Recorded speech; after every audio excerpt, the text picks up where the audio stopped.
Hello, I'm Craig, and this is Crash Course Government and Politics, and today we're going to talk about one of my favorite subjects, the media and its role in politics. At last, we're finally going to hear a fair and balanced account of how the lamestream media is distorting the American public's understanding of current affairs. Yeah, sure, except for the segment of the American public that gets all of their information from right-wing media sources. Okay, so the media can be a thorny issue, but we are talking about politics here, and technically we are a part of the media, so we should probably say something about it. Other than how awesome we are at it.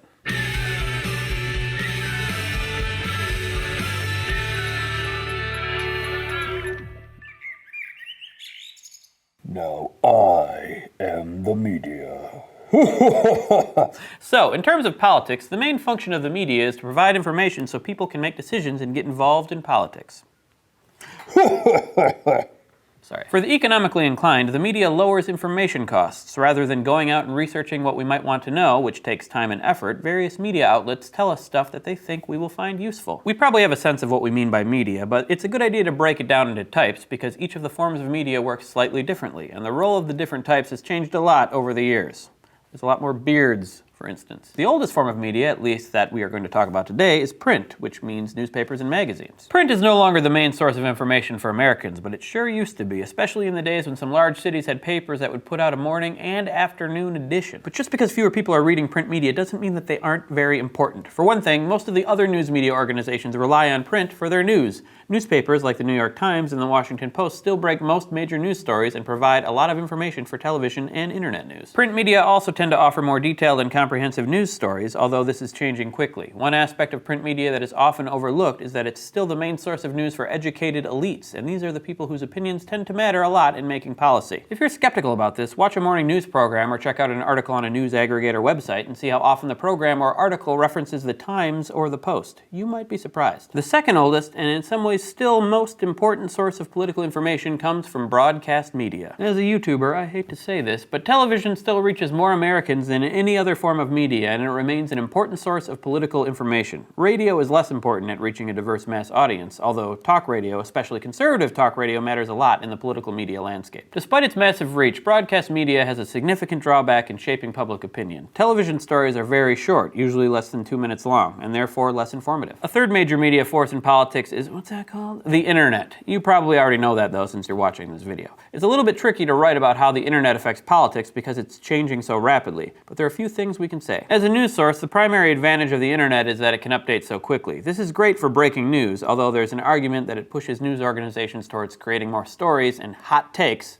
also my nickname in high school, rather than deep reporting. In the early days of the web, internet news was mostly just online versions of print newspapers, but that landscape has shifted a lot. First came blogs about politics, and then sites dedicated to politics, which, this being America, tended to polarize into right-wing and left-wing sites. The growth of social media provided new avenues for politicians, campaigns, and parties to get their information to the masses, and now every candidate has at least one Twitter profile and Facebook page, and they probably got a Snapchat and a Tumblr, and maybe a Tinder, and staff dedicated to maintaining a social media presence. This can be great for lots of information about a candidate or their policies, but it's hardly unbiased news, so if this is your only source of information, you probably aren't going to get the full story. For a sense of how the media landscape has changed over the past 2 decades, check out this chart. That's right, we got charts here, because we are video media. The surprising thing to me about this data is not that so many more people are getting their news from online sources, but that such a high percentage still relies on television news, especially if you combine local, national, and cable news programs. Sometimes I forget I have a TV. I guess you can chalk it up to information costs. Without any research on your part, watching a nightly news program will keep you decently informed, and it only takes 22 minutes of your time without the commercials. So just sit there and let the TV do the thinking for you. I should probably talk about those commercials a little bit. One of the really great things about the internet is that it opens up the possibility of a lot more non-commercially supported information becoming available. There's no commercials on the internet.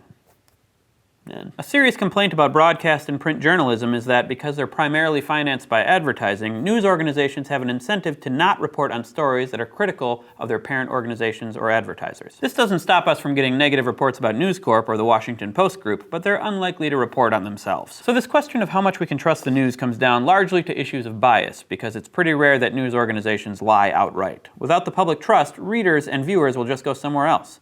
This doesn't mean that newspapers, and to a much lesser extent television companies, are without bias, though. The New York Times and Washington Post do tend to be more liberal than conservative, but overall they're probably balanced out by the Wall Street Journal, Fox News, and Talk Radio, which tend to be conservative. Putting political bias aside, the most persistent bias in the news seems to be towards conflict and scandal, and these are not really liberal or conservative issues. If anything, the news media is most biased towards conflict, which may explain why you don't see a lot of stories about compromise.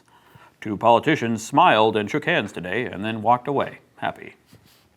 Doesn't sound interesting. Let's look at the three main factors that affect news coverage in the thought bubble. The first factor influencing the news is the journalists who make it. Journalists are even more important than their bosses, the publishers, because they have the discretion to report and interpret the news. If you think the news is just the facts, then it's useful to remember that the New York Times slogan used to be, "All the news that's fit to print." Do reporters have a bias towards one political ideology or another? Probably. More journalists identify as liberal and as Democrats than say they are conservative or Republican. The next factor to consider is the source of political news, the politicians themselves. Politicians do a lot of things to create a positive media image for themselves, and this goes beyond shaking hands and kissing babies. They show up at important events, like opening day of the baseball season, or natural disasters, and make the most of these photo opportunities. They also cultivate relationships with reporters, because if a journalist likes you, they might be more likely to write something nice about you, or at least something less mean. One of the best ways to cultivate a good relationship with a journalist is by leaking information to them. A leak is a disclosure of confidential information to a journalist, and politicians can use them to cement relationships with news organizations and to make sure that a story is reported the way that they want it reported. Reporters have a hard time refusing a scoop, so if a politician gives insider information, they can usually influence the way the reporter will tell the story. Thanks, Thought Bubble. Even more important than leaks are press releases. These are stories written by politicians, or more likely their staff, that are released to the press. Politicians hope that stories will be reported with minimal revisions, and they often are, especially since there's so much pressure for news organizations to put out content as quickly as possible. News organizations like them a lot because they lower the cost of producing information, but advocates of responsible journalism worry a lot about them because, coming directly from politicians, they're certain to be biased, and when they're reported as straight news, they can be misleading. The third factor influencing the media is us, the consumers of news. Why do we matter if news is just a matter of reporting what happens? We matter because producers of news want us to read and watch it, so they make news that we will want to read and watch. In practice, this means that the news will be tailored to the groups of people most likely to consume it. And those people are not always a good cross-section of Americans as a whole. People who watch and read the news tend to be better educated and wealthier than those who don't, and media producers respond to this. What this means in practice is that certain segments of the population and their concerns are underreported. Among the large groups that don't get media attention that is proportional to their size are the working class, especially union workers,